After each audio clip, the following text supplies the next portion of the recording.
రాజకీయాల్లో గెలుపోటములు సహజమని ఏపీ ప్రజలు ఇచ్చిన తీర్పును మేము స్వాగతిస్తున్నామని మాజీ ఎంపీ గోరంట్ల మాధవ్ అన్నారు.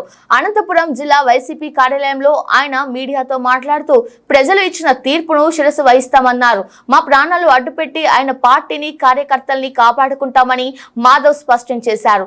కూటమి నాయకులు ప్రత్యేక హోదా కోసం పోరాడాలని మేము కూడా మద్దతు ఇస్తామని మాధవ్ అన్నారు. రాష్ట్ర ప్రయోజనాల కోసం ప్రభుత్వం పనిచేయాలన్నారు. కారణాలు ఏమైనప్పటికీ సాంకేతిక కారణాల ఇతరత్ర కారణాలు ఏమైనప్పటికీ మేము ఓటమిని శిరస వహిస్తున్నాం. అదేవిధంగా కొత్త ప్రభుత్వాన్ని ఏర్పాటు చేసే అధినేత చంద్రబాబు నాయుడు గారిని కూడా స్వాగతిస్తున్నాం.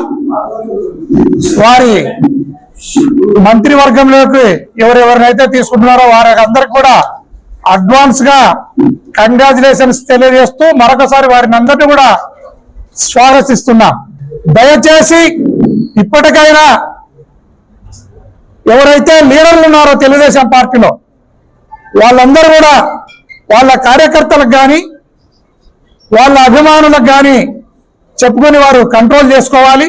దయచేసి మీరు ఏదైతే కొత్తగా ప్రభుత్వం ఏర్పడబోతుందో ప్రత్యేక హోదా కోసం పోరాడండి, పోలవరం డ్యామ్ కోసం పోరాడండి, రైతుల కోసం పోరాడండి. దానికి అందరికి కూడా మా మద్దతు ఇస్తాం.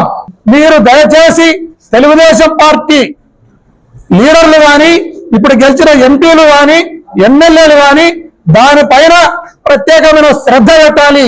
మీరు ఈ కొట్లాటలు గలాటల మీద వదిలేసి ప్రత్యేక హోదా మీద లేదా పోలవరం డ్యాము పైన లేదా రైతుల కన్నీళ్ల పైన కష్టాల పైన మీరు దృష్టి పెట్టాలి తప్ప ఈ దౌర్జన్యాలకు దాడులకు మీరు ఆస్కారం ఇవ్వకండి అని ఈ సందర్భంగా తెలియజేస్తున్నా.